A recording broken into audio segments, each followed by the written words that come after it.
नवरात्रे का व्रत, नवरात्रे की उपासना सबसे पहले किसने करी थी? भगवान राम ने।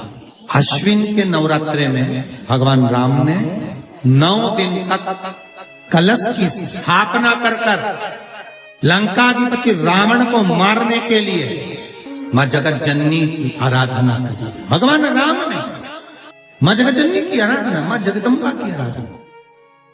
और कहते हैं मेरे राम ने प्रतिदिन मां आद्यशक्ति को निमंत्रण दिया और मां जगत जननी से विनती निवेदन कर कहा कि आपको प्रतिदिन आना पड़ेगा। इसलिए देवी भागवत में लिखा है कि नवरात्रे में एक दिन, जैसे प्रतिपदा है, पहला दिन है तो 1 कन्या का पूजन करो, द्वितीया है तो 2 कन्या का पूजन करो, तृतीया है तो 3 कन्या का पूजन करो, चतुर्थी है तो 4 कन्या का पूजन करो, पंचमी है 5 कन्या का पूजन करो, छठ है 6 कन्या का पूजन करो, सप्तमी है 7 कन्या का पूजन करो, अष्टमी है 8 कन्या का पूजन करो, नवमी है, जम के बोलो, 9 कन्याओं का पूजन करो।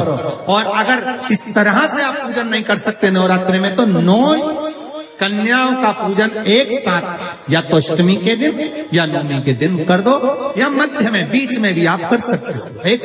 पर अगर आपकी कोई कामना है, आपकी कोई इच्छा है, मालूम पड़े, जैसे कई लोग कहते हैं कि हमारी इच्छा है, हमारी वो मकान नहीं बिक रहा, या हमारी वो जमीन नहीं खरीदी जा रही, या हमारी कोई कंपनी नहीं डल रही, या हमारे काम में ये अड़चन आ रही है, तो नवरात्रे में, 4 नवरात्रे में से किसी भी नवरात्रे में आप नियम बना लो कि एक कलश की स्थापना कर एक दिन में 1 कन्या का पूजन कर उसको भोजन कराना, लाल वस्त्र देना, लाल चुनरी होना, दूसरे दिन में 2 कन्याओं का पूजन कर लाल वस्त्र ओढ़ाना, लाल चुनरी देना, तीसरे दिन में 3, चौथे दिन में 4, 5वें दिन में 5, ऐसे 7-9 दिन तक एक कन्याओं के क्रम को बढ़ाते आप उस पूजन का विधान प्रबल कर सकते। आज किसी का फोन था सुबह, तो कोई कह रहे थे कि हमें गुरुजी से बात कराओ, तो समीर जी ने बताया कि फोन आया था और वो बोल रहे थे कि हमें नवरात्रि में अगर मान लो कोई साधना करना हो तो कौन सी साधना करना चाहिए, हम किसकी आराधना करें, हम 9 दिन तक किसकी साधना करें। तो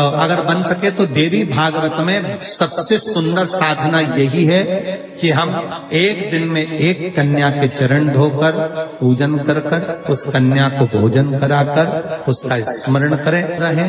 तब आप किसी कन्या को 1 दिन में 1, 2 दिन में 2, 3 दिन में 3, 4 दिन में 4, 5 दिन में 5, ऐसे नवरात्रि 4 बार जो नवरात्रि आती, किसी भी नवरात्रि में आप स्मरण कर, उसका फल नहीं, उसका फल होगा।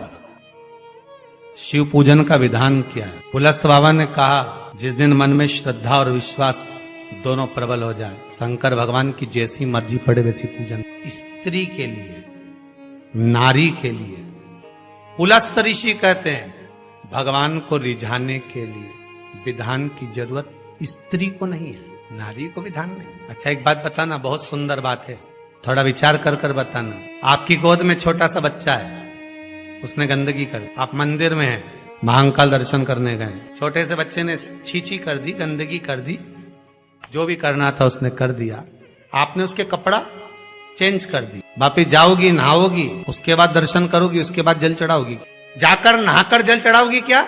नहीं। क्यों?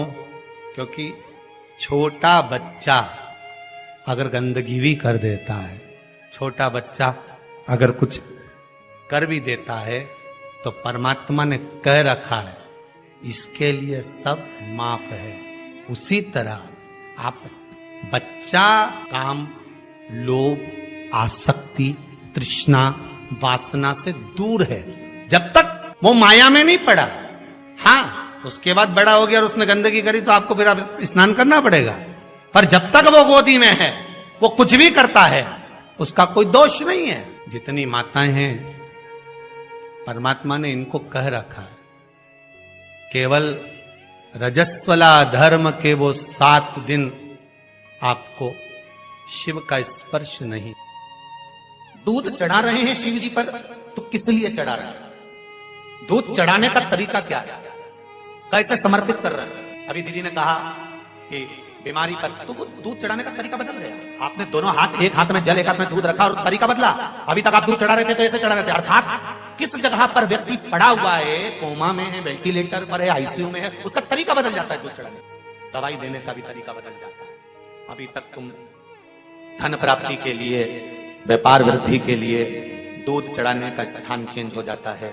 शिव जी को जब दूध चढ़ाया जाता है तो पहले जलाधारी पर चढ़ाया जाता है, उसके बाद शिवलिंग पर चढ़ाया जाता है, तो दूध कार्य करना प्रारंभ कर देता है, संपदा बढ़ाना चालू कर। रोग मुक्ति के लिए जब भी दूध चढ़ाया जाता है तो जल और दूध की मात्रा बराबर करी जाती है। जब ब्राह्मण अभिषेक कराने बैठता है तो बाल्टी में जो जल पड़ा होता है उसमें थोड़ा दूध डाल देता है। आप क्या डालते हैं कि नहीं डालते? हमें नहीं। ब्राह्मण जब रुद्री से अभिषेक कराने बैठता है तो बाल्टी में रखे हुए जल में दूध डाल देता है। उससे पूछा कभी आपने कि महाराज जी आपने ये बाल्टी के जल में दूध क्यों डाला गया है? बाल्टी भरी हुई पानी की और उसमें थोड़ा सा तुमने दूध क्यों डाला है? तो ब्राह्मण बताएगा कि दूध और पानी मिलाकर शंकर जी का अभिषेक इसलिए करा जाता है कि जिस गोत्र का व्यक्ति अभिषेक कर रहा है, इस गोत्र के व्यक्ति के यहाँ अगर कोई रोगीला है, कोई बीमार है, कोई कष्ट भोग रहा है, तो अभिषेक करते करते उसका रोग मिट जाए, इसलिए जल में दूध मिलाकर चढ़ाया जाता है। कभी ब्राह्मण से पूछो तो, जब घर में संतान की वृद्धि नहीं होती है तो 7 कुआं बोलते हैं, तुम्हारे यहाँ बावड़ी बोलते हैं, तालाब बोलते हैं, जो भी हो, जहां जल का स्त्रोत बना हुआ हो, जल का जहां स्त्रोत बना, जल का स्त्रोत से मतलब होता है कि जिस कुएं में या हेडपंप में या पानी जहां से आता रहता हो, ऐसे कुआं बावड़ी से 7 जगह से जल लाया जाता है। जब वंश प्राप्त नहीं होता, वंश नहीं बढ़ता, संतान नहीं होती, वंश की प्राप्ति नहीं होती, तब 7 कूप का जल लाकर ब्राह्मण देवता से कहकर रुद्राष्टाध्यायी से, रुद्री से अभिषेक किया जाता है। ब्राह्मण जब रुद्री से अभिषेक कराता है, एक एक कुएं का जल चढ़वाना चालू करता है और अभिषेक होने के बाद उसी जल का आचमन उस नारी को करा देता है जिसको संतान चाहिए। तो महाराज वंश की वृद्धि होना चालू है। जल का महत्व